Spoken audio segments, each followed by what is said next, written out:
Oh, hello! Can you hear me? Good evening, beautiful people. Hi, good evening, good afternoon, good morning, wherever you are. Hello, how are you? Are you okay? Tonight I'm going to unveil Florio Anonymous work that he published in 1591. It's a truly an interesting work because it unveils a brand new list of authors that John Florio consulted, and it also shows his writing method, which was very interesting. And I also show you that this work reveal Florio's rivalry with Thomas Nash. Thomas Nash was a great writer, a university wit, and they had a quarrel, Florio and Nash. And this work is important to discover this quarrel that Florio had with Thomas Nash. I would like to wait just another couple of minutes and then we can start. I don't know if you already use this website, Crowcast, but I see that you already use it because you know where is the chat, you know where how to use it. Basically, you can either chat on the right here, or you can ask questions here on the bottom left. And at the end of the lecture, I will read all your comments or your questions. So make yourself at home, relax, and maybe I'll tell some jokes now and then so you don't fall asleep. Okay? So I would like to start by some of you sent me a couple of emails telling me that you are kind of new to John Florio. So for this reason, I would like to give you a bit the background of this man. Who is John Florio? Who is this man? Who is this writer? And where was John Florio in 1591 when he published this anonymous work? Okay. So the work is titled Perpetual and Naturall Prognostication of the Change of Weather. A bit about John Florio. Who is this man? Can you see the screen? I think you can see it, the slides. Can you see the face of John Florio? Okay, perfect. Okay, John Florio was born in London, okay?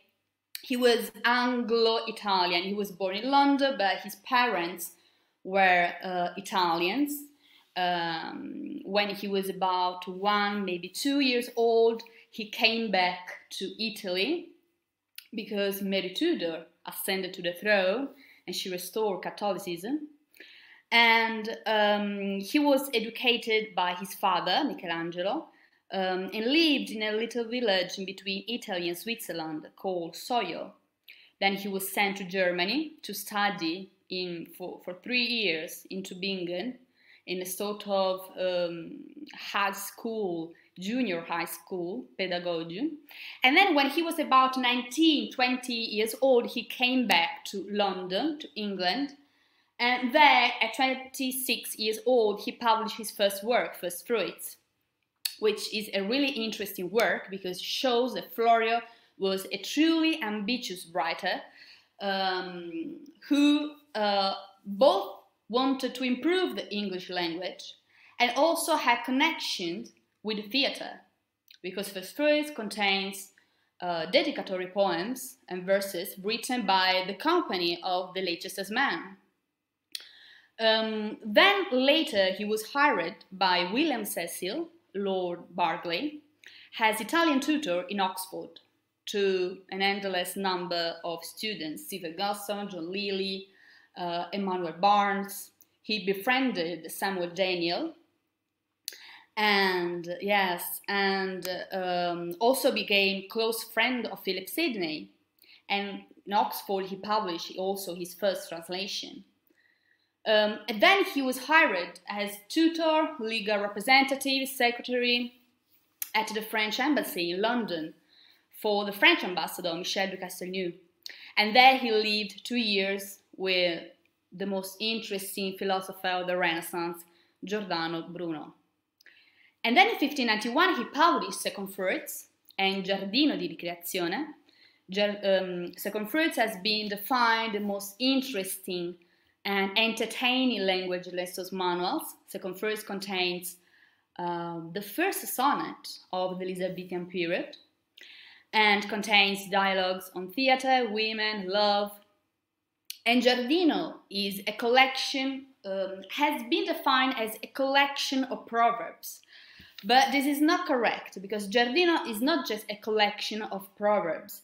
Giardino is a collection of fine saying, witty comments, quotation, the Florio borrowed from his favorite Italian authors.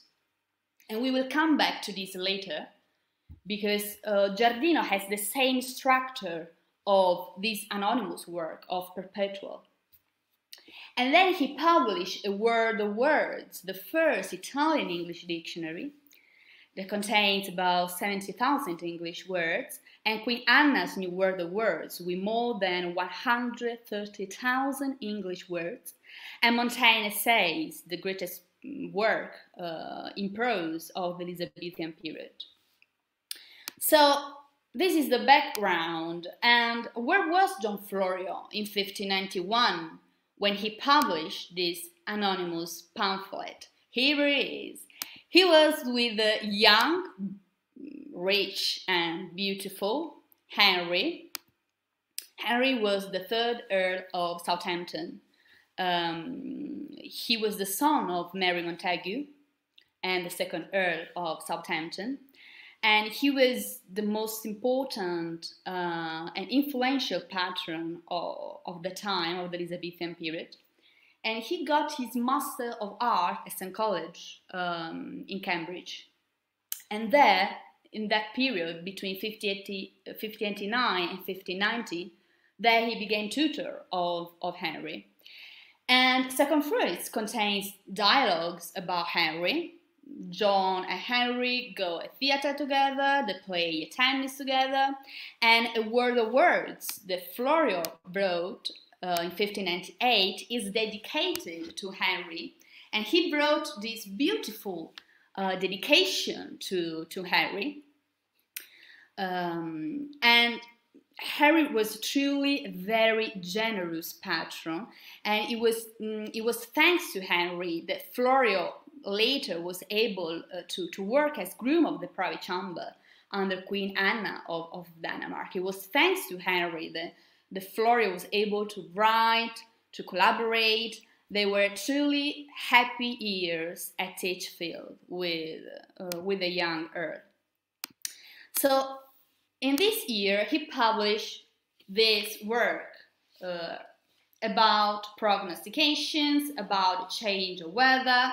But why? Why this topic? First of all, you have to take into account that most documented accounts of early modern Europe contain observation about the weather.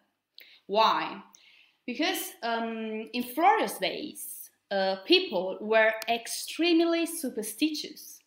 So short-term changes in weather had a great influence on people's life. Bad weather could mean something bad happening in their life.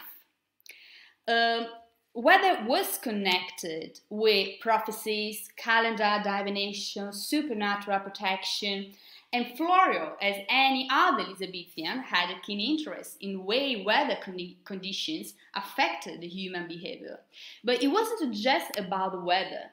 It was about supernatural events. It was about astrology that were relied upon to determine the causative and treatment of disease. It was believed, for example, that Saturn influenced longevity.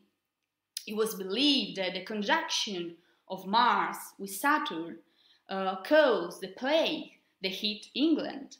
So to understand how the planets worked, how the weather worked, for the Elizabethans, it meant to understand how their body worked. So to understand also the understanding of medicine and the human body was based on the theory of the four bodily humor. The image that you see on the right is the theory of the four bodily humor. Basically, body was seen as a kind of a shell that contained four different humors: blood, black bile, yellow bile, and phlegm. So to have a good humor, to have a good health, you had to keep these four humors in balance. So you understand that these books began to flood the book market, and Florio was shrewd enough to understand that this topic had a high appeal among the Elizabethan readers, and so he published Perpetual and Naturall Prognosticastions of the change of weather anonymously. This almanac contains various tokens of full, fair, and calm weather, and it has such a great success that it had two editions, one published in 1591 under Edward Blunt, and the second edition published in 1598 under Edward White. The picture that you see on the left is the work published in 1598 under Edward White. In a book, in an English book that contained the descriptions of all these almanacs published in the Elizabethan period, this almanac published by John Florio has been defined as the most sensible of all the prognostications almanac. Why? Because it's the most detailed almanac and it's the most entertaining. This almanac is divided in 15 different chapters. There is a chapter signifying signs and tokens signifying rain, a chapter sign of storm and wind, a chapter on fair weather, another chapter on full and stormy weather, 15 different chapters that Florio brought in short quotations. And here we come back to Giardino. As I have mentioned before, Giardino was structured, was a collection of proverbs in which Florio ransacked the Italian authors, and then he proceeded to rewrite those witty comments, fine saying, and proverbs in short quotations. Here he did the same exact things. We will see later that he had really a wide range of sources and authors. He proceeded to borrow from as many authors as possible, and he rewrote, translating those contents in short quotations. So some examples are: if any comets or blazing stars appear, it's a sign of tempest. The sweetie of man's feet is a sign of change of weather in the north, or of great clouds and storms. If in summertime the clouds be pale and white, it's an evident token of furious storm and tempestuous weather. This is Florio and Copia. You see, furious storm. He cannot describe something with just one word when he could write 2-3 words. If stars do sparkle in winter, it's a token of hard frost. If the moon be blackish and dark and thick, it signifies winter and very cold. So you will never find the same exact quote in the authors that he consulted, because he rewrote those contents for the English reader. And at the end of this book, he brought a page to the gentle reader in which he gives advice to the reader to live free from all troubles and worldly cares, arm thyself with undaunted courage, never to fear death.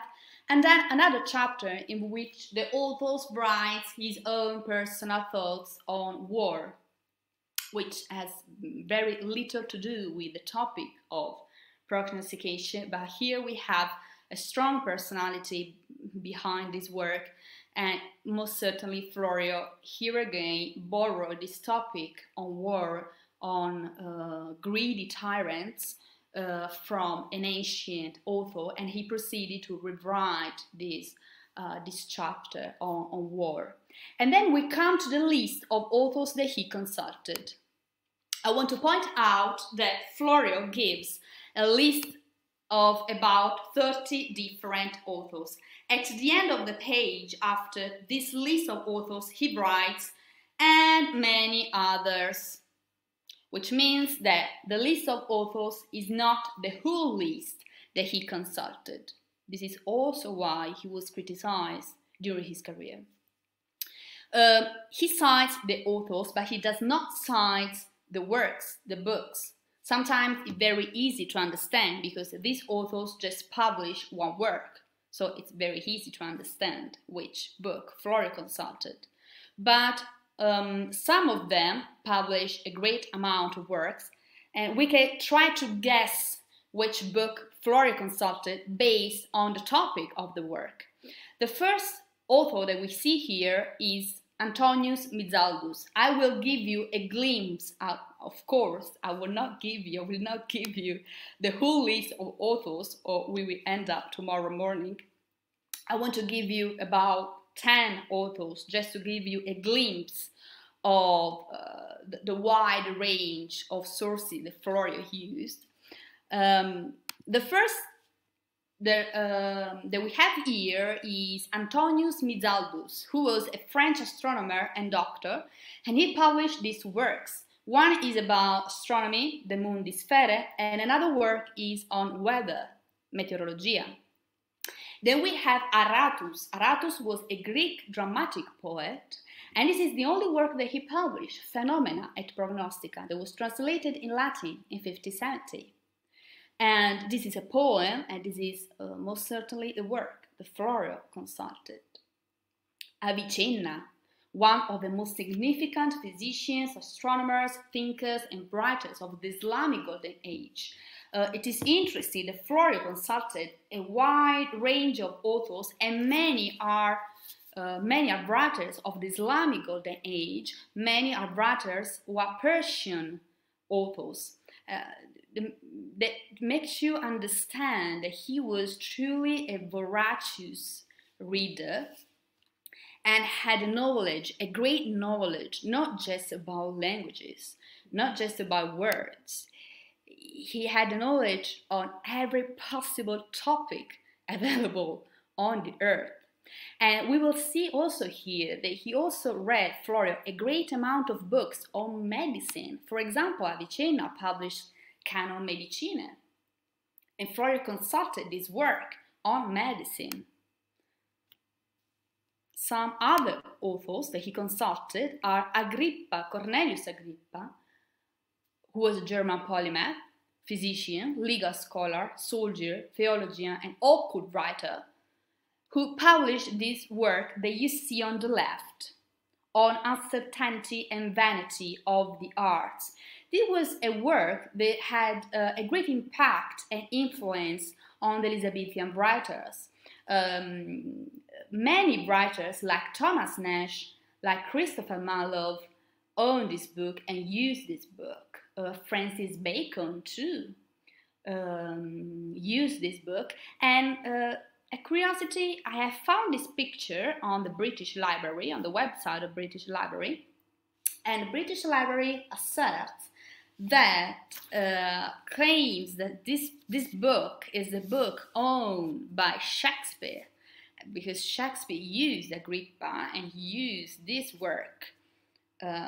It will be interesting to understand how they discovered that this book was written by Shakespeare, because it has no, it's not signed. There is no any trace of Agrippa. Yeah, Agrippa was a favorite author, yeah, of Bruno. And then we have Cornelius Celsus, who published De Medicina. Here again we have another work of medicine. And then Galenus. Galenus was an authority on medicine. He published a great amount of books on medicine, and Galenus is the author of the 4 bodily humor I talked to you about before. I would like to point out that Florio's daughter, Aurelia, was not just a great mother who was able to raise 8 children who survived adulthood, but she was also a great midwife and obstetrician. And it is documented that many children were named after her because she maybe had great skills and she was a great obstetrician. And I have no doubt that her father gave her a great education on medicine too, obviously. Some other authors are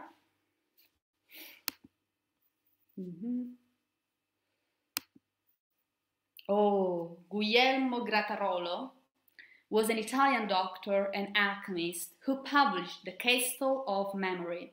Here we come to the topic and the subject of the art of memory. Florio most certainly knew the art of memory thanks to Giordano Bruno, who published works on the art of memory. The Umbris Idearum is the work that Bruno published on the art of memory, and many Bruno scholars like Vincenzo Spampanato, Giovanni Gentile have underlined that Florio's works, like A World of Words, are the results of an influence of Giordano Bruno and his art of memory. And the fact that here tonight we have another work on the art of memory is another proof that Florio knew the art of memory and used the art of memory in his work, in his life. In Second Fruits, he mentions the art of memory in the first dialogue about Giordano Bruno. When he mentions Giordano Bruno in Second Fruits, he writes a dialogue and he mentions the art of memory. And for example, last week I was reading his A World of Words, and he connected an Italian word, erudizione, translated in English as erudition, but then he gave a further meaning to that word by writing that Machiavelli in his book gave to that word another meaning, and he was able to mention in which book, in which volume and chapter he found that word. And I have no doubt that this comes from the art of memory that he used in his life and his works. And tonight, the fact that here we have another work on the art of memory is another proof that he was a voracious reader and used and knew the art of memory very well. Then we have Hesiod, a Greek poet who published one work, Works and Days, the 5 ages, the 5 stages of man, the picture that you see on the left. Hippocrates, ancient Greek physician, who published a book on prognosis. So as you can see here, there are different topics. Different topics that are not just about weather, are not just about astronomy or astrology. Then we have Marcus Manilius, who was a Roman poet. The picture that you see on the left is the work of Manilius, Astronomica, a poem that Florio used for this work. And then Rhazes, or Florio writes his authors as Rhazes, was a Persian polymath, physician, alchemist, and philosopher who published a great amount of books. So it's kind of hard to understand which book Florio consulted, but he most certainly consulted either his works on medicine, because Rhazes was also an authority on medicine, or his books on philosophy or alchemy, because Florio had a keen interest in alchemy too. And then we have Varro. Varro was a Roman scholar who published De Re Rustica, his only work, and this is the work that Florio owned and consulted. So I give you some authors just to give you a glimpse of the breadth of his sources, which is truly exceptional. But here again we come to another question: why anonymous? Why Florio decided to write his work anonymously? First of all, you have to take into account that most of Italian immigrants or of refugees, when they arrived in England, they didn't have many options when it came to find a job. They have two ways. They could either become tutor in private schools or as private tutor, or write translations. When Florio arrived in England, he began his career as tutor and was an excellent tutor during his career. But for example, in 1582, when he published a letter when he was in Oxford, Florio wrote that he was forced, that he was constrained to become a tutor. These are the words of a man who didn't set out to be a language teacher. And we can see that because in Florio's works, for example, first fruits, second fruits, they are not language lessons manuals for school children or beginners in the language. They aim rather at the nobility, at the aristocracy. They were very ambitious works. In his dialogues, Florio wrote about philosophy, about Italian literature, topics that were not found in manuals like that of Claudius Holbein, who was one of the most famous French tutors in London. But Florio was not like him, he was different. So he was very ambitious, and I think that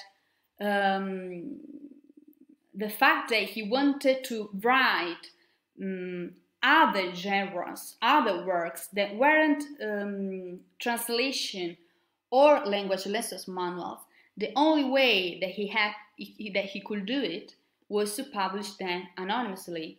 And we know that Florio collaborated extensively during his career and published many works anonymously. For example, he collaborated with Matthew Gwynne and Fulgrave for Philip Sidney Arcadia. He collaborated with Vincenzo Saviolo to write his fancy manual. Saviolo didn't speak a word of English. You shouldn't be surprised because at the time Florio was different. Most of Italians in England didn't speak English. Giordano Bruno didn't speak English. Giordano Bruno in La Cena delle Ceneri, in the Ash Wednesday Supper, in a dialogue, he wrote that he didn't have to learn English because most of the nobles with whom he talked, they knew Italian very well and they knew French very well. So Florio is different in these two. He felt himself English. He wrote in English, but at the time, it's kind of weird to say it today that English is the most important, famous language in the world. But at the time, Florio's days, England was still creating its own identity. England was still creating its own language. So most of the nobles didn't spoke Italian and preferred to speak Italian or French. So Florio was different in this too. We know that he collaborated with a great amount of dramatists like Ben Jonson. He published Boccaccio's Decameron anonymously in 1620. In the book that I published last month, I was able to prove that John Florio wrote sonnets in both Italian and English, and they are all unsigned. They are all anonymous sonnets. Part of the fact that he wrote anonymously comes from, his Italian origin, but this is not the whole truth, and I will explain this later. But Florio wanted to be cautious, mostly because there was a huge xenophobia in England at the time. Learn Italian language, learn Italian literature was very important among the nobility, the aristocracy.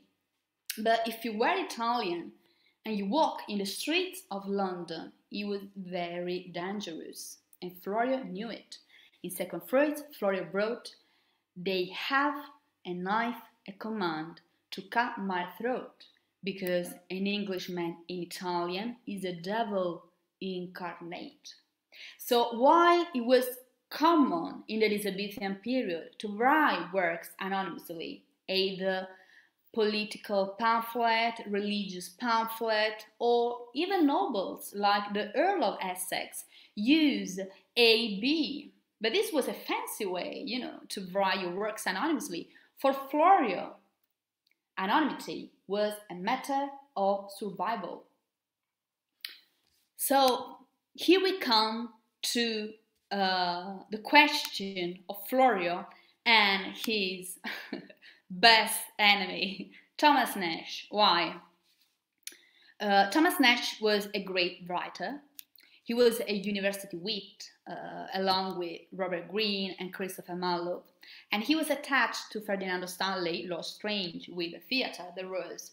He tried to have the patronage of Henry Wriothesley, like Florio, but Nash failed. He wrote The Choice of Valentines for Henry, and he wrote some verses, scandalous verses dedicated to the young Earl of Southampton, but he was banished. This was another reason why Florio and Nash didn't get on well together. And Nash was also involved in a battle of pamphlets with Gabriel Harvey. Gabriel Harvey was a great admirer of Florio.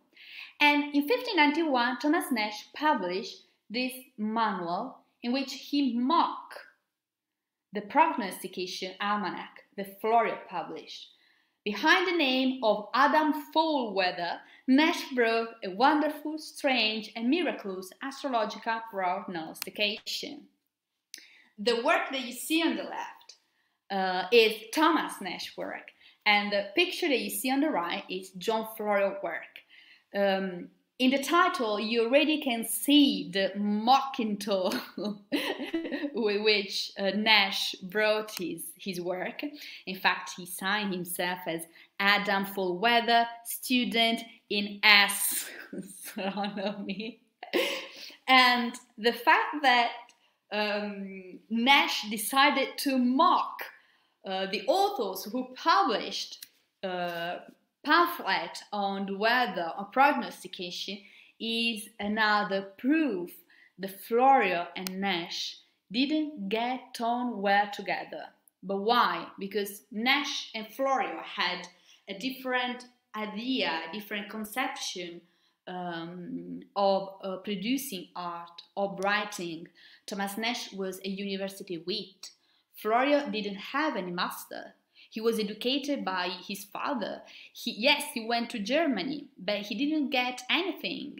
After 3 years, his tutor died, and he came back to Soyo. In Oxford, he worked as private tutor, but Florio didn't have any master. And as I have shown you before, Florio's writing method is the reason why he was attacked. It wasn't just the fact that he was half Italian. It was also for the way he wrote.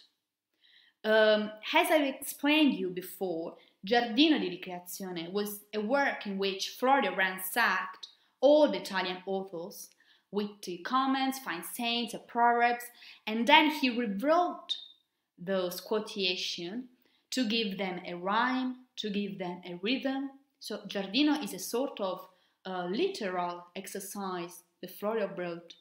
For prognostication, for this anonymous work, the structure is the same. He had a wide range of sources at hand. He ransacked all the classical, modern, and ancient writers, and he proceeded to rewrite, translating this content for the English reader. But his enemies, like Thomas Nash, saw Florio as a social climber, someone who was writing his works just by borrowing from his predecessors. This is something that I have regularly seldom read in Florio's books. Arundel de Rey, who was a great Florio scholar, pointed out that there was a quarrel going on between Florio and Nash, but he didn't specify, didn't point out what was going on. This was a problem. I have seen an analysis made by an American scholar who wrote that Florio used a disingenuous method in writing because for this scholar, Florio just ransacked and borrowed from his predecessors. But Florio's talent was not in his erudition. You know, people saw him as a kind of compiler of dictionary. No, Florio's talent lies in borrowing and rewriting, readapting the works of his predecessors. And it is also why he was attacked. And it is also why, 1591, when he published this anonymous work, then Thomas Nash replied by writing a pamphlet in which he mocked John Florio. But Florio defended himself always. When he published Montaigne Essay 63, he wrote a beautiful defense to the art of translation, but he wasn't defending the general art of translation. He was defending himself from the attacks that he had received during his career. So he wrote these beautiful words. What do the best then, beglean after others' harvests, borrow their colours, inherit their possessions? What do they but translate? Perhaps usurp, at least collect. If we acknowledgment, it is well. If by stealth, it is too bad. In this our conscience is our accuser, posterity our judge, in that our study is our advocate, and you readers, our jury. And with these beautiful words, I end my lecture, and I hope that you enjoy what I say about Florio Anonymous' work, about the list of authors that he consulted, and now I want to read your comments. Wait, I want to close here. Oh yes. Okay, so what do you think? Did you like? Do you have questions? Do you have comments? What you think of this anonymous work that John Florio consulted? Do you like it? What do you think about Thomas Nash? Okay, let's see. Let's read the questions. Hi, David. Hi, Victor. Bonsoir. I'm studying Risley, the Earl of Southampton. The Earl of Southampton had a beautiful life, and he was a generous, great patron, and I will never stop saying it. It was thanks to Henry that Florio later was hired as groom of the privy chamber under Queen Anna of Denmark. Was Florio his tutor when the Earl was in Cambridge? No. Florio was not Henry's tutor when Henry was in Cambridge. As I showed you before, Henry got his Master of Art in 1589, and Florio was not in Cambridge with Henry. I am writing the second book on John Florio, and this book is focused on the years of John Florio as tutor of Henry, his years at Titchfield with the young Earl, and I found the letters that Henry's tutor wrote with him when he was in Cambridge. And that tutor is not John Florio. He's much older than John Florio. And furthermore, Florio in those years, 1588, 1589, was working as agent in Scotland, as agent in Oxford, so he was not in Cambridge.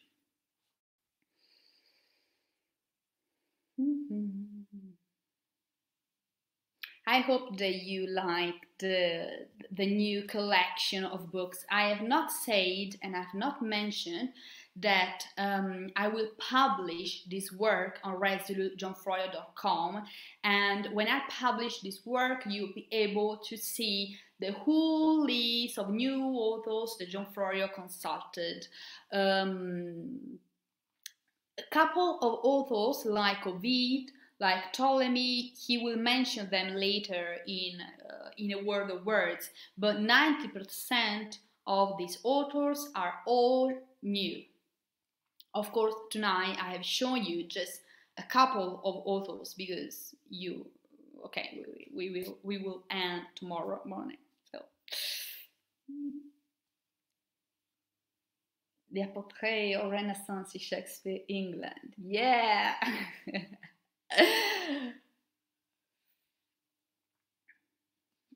Do we know the Italian source of the work, Bruno's favorite author?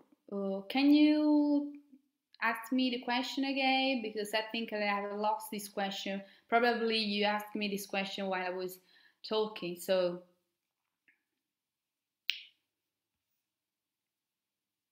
thank you. Thank you. Are you the first to identify Florio'S, the author of Perpetual and Naturall Prognosticastions? If yes, are there others who have been speculated to be the author? Okay, there are just 2 or 3 authors that have mentioned this work. In the 19th century, there was a scholar who tried to make a sort of analysis of this work, but he was not able to give the name behind IF, because Florio wrote this work anonymously, and you can just see IF on the cover of the book, and he suggested John Farmer, but I just discovered that there is no John Farmer as a writer during the Elizabethan period. Later, the only scholar who have analyzed this work, who has mentioned this work, because no one has ever analyzed this work, is Michael Wyatt. Michael Wyatt is one of my favorite Florio scholars, and he has mentioned this work, Perpetual and Naturall Prognostications, and has mentioned John Florio as the anonymous author of this work, but he has not discussed it.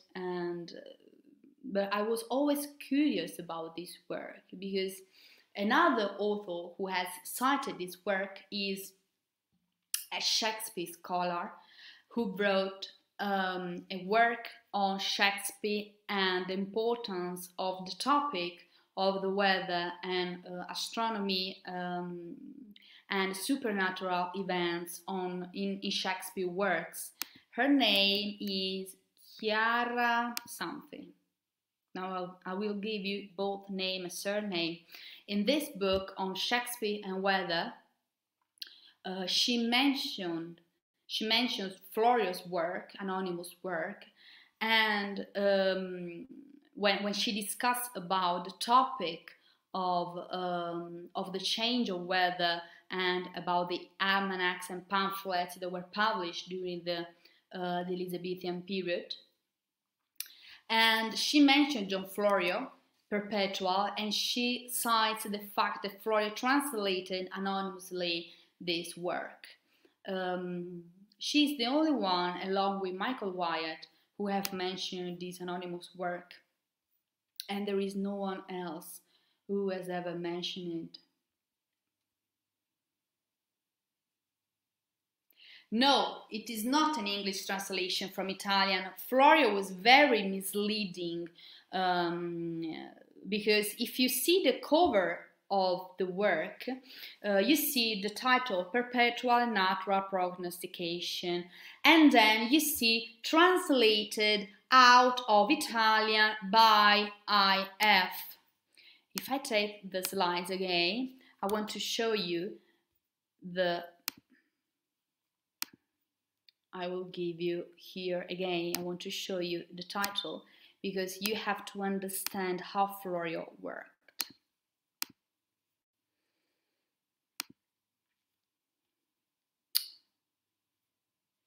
You see, newly translated out of Italian from IF. Florio was a little bastard. Because as you can see here, you see newly translated out of Italian, can you see it? Into English by IF. So when you read this title, people think and believe that there is actually an Italian work, and this man translated this work from Italian to English. But it is not correct. Florio was misleading when he wrote anonymously. He did the same when he published in 1585 another anonymous pamphlet when he worked at the French embassy. When he worked at the French embassy, Florio worked as secretary, private tutor, legal representative, and working with the French ambassador, Florio received many news from Europe, from Italy mostly.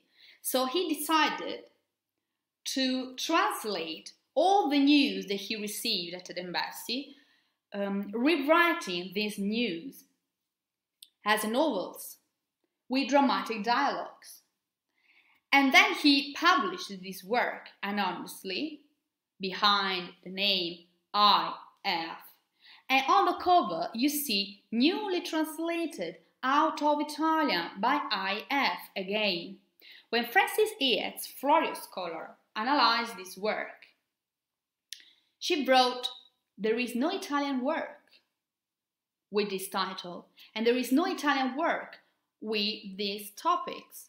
Florio was misleading. He wrote translated out of Italian. So a reader thought, maybe there is an Italian work and this man translated from Italian to English. No, Florio's translating method was different in this way too. So he translated many news and then rewrote those news. Here for Perpetual and Naturall Prognostication, he did the same exact thing.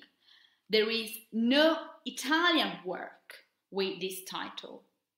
What Florio did was to translate from ancient, classical, modern writers and rewrite those contents, as I have shown you with short quotation, with different chapters. But there is no Italian work with this title. So if you read a title, you believe, oh, there must be an Italian work with this title. Florio was a great liar. He was a great liar. Are you the first to identify Florio? Ah, okay, I've just read it, sorry. Where is the copy of the work itself? What library? Is it on ebook? No, there is no, no, this copy is not on ebook. I have found this copy on the National Library of Australia, but there is another copy at Cambridge, in Library of Cambridge, most certainly. I was not able to acquire this work. Oh, there are other questions. I was not able to acquire this work through Cambridge, and I was able to find it. I found it at the National Library of Australia, and this is the work that you have seen here tonight. The picture that you have seen tonight are from Australia Library. The Borderline Library had it. No, I remember. Borderline Library.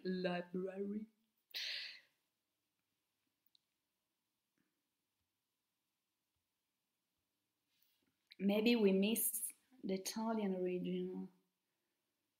Strange, the characters are gothic. Giovanni hated the character. Let's see question here. I didn't know Giardino di Ricreazione wasn't just a collection of proverbs. Yes, because 90% of Florio scholars write 6,000 Italian proverbs. Florio brought with Giardino 6,000 Italian proverbs, but this is not correct. It's truly a literary exercise. For example, he found a quote from Ariosto and he rewrote this quote with a rhyme, with a rhythm. It's really an interesting work if you look closely. Interesting communication, aplenty. Thank you! Good evening, good evening. Your book, you say that according to Mr. Wright, your favorite, John Florio will not associate himself with an immoral Boccaccio. Could you please elaborate on this? The code etiquette maybe? Not the fact that there was a code etiquette, but because it was dangerous. Florio was not the first and the last translator who published Boccaccio's Decameron anonymously. Many translators after Florio published Boccaccio's Decameron anonymously because Decameron contained many stories that were censored throughout the centuries. So many writers were afraid to be banished, to be threatened, to be attacked. At the time, it was quite dangerous to write, to publish a book. So Florio did it partially because at the time Boccaccio's Decameron was still considered a dangerous and an immoral work, and also because he was always an Italian immigrant who was writing in England, so he was always more cautious than the others. He was trying to be as cautious as possible. Then he, while his predecessors censored and deleted the stories that contained sexual references, Florio rewrote them, borrowing from François de Belforest, Histoire tragique. So he also rewrote another story that didn't have any sexual references, and I think that he changed it just because he didn't like it. So, but he wrote it anonymously because he was always more cautious to him being a foreigner in homeland, because Florio considered himself English. He always considered himself English. But at the time, obviously, people saw this swarthy face, Mediterranean features, black face, curly black hair. So I don't think they believed that he was English. And many people could die just because they were foreigners in London. So he wanted to be cautious, and that's why he published works anonymously. But if you look at Florio's portrait, he wrote a proverb: who leaves content and has all the world at its will. Chi si contenta gode, in Italian, translated in English in his works, which is his modus operandi. It was his way of working, was his method in writing. He loved to write anonymously and to collaborate anonymously. He was very generous. We know, for example, that he collaborated with Ben Jonson. He collaborated because he wrote the plays with Ben Jonson. But I think that he did it just because he loved it. He loved literature. He loved to write, and he was described by his contemporaries, a very generous man, because he wanted to help as many people as possible and to use all his knowledge, all the authors and Italian authors or any kind of sources that he had at command in as many topics and genres as possible: literature, drama, translation. This is how we had the English Renaissance. I hope that you like this even torture. Yes, obviously, even torture. Yeah. It was very, very, very dangerous. I hope that you liked this lecture. I hope that you didn't fall asleep while I was talking. And if you have other comments or suggestions, or if you want to write me, ask me anything, if you didn't understand what I say, if you want to know something more, just write me at info@johnflorio.com and I'll be happy to reply to you. Thanks so much for being with me tonight. I truly hope that you enjoy this lecture. Oh, we have... Oh, thank you. Thank you so much. Thank you for being with me tonight. Thank you so much. I really appreciate it. And if you have other comments, just don't hesitate and write me. And if you can suggest me other topics we can discuss in the future with another online event, I'll be happy to receive all your suggestions and comments. So thank you so much. Good night, good afternoon, have a good day. Thank you again. Bye.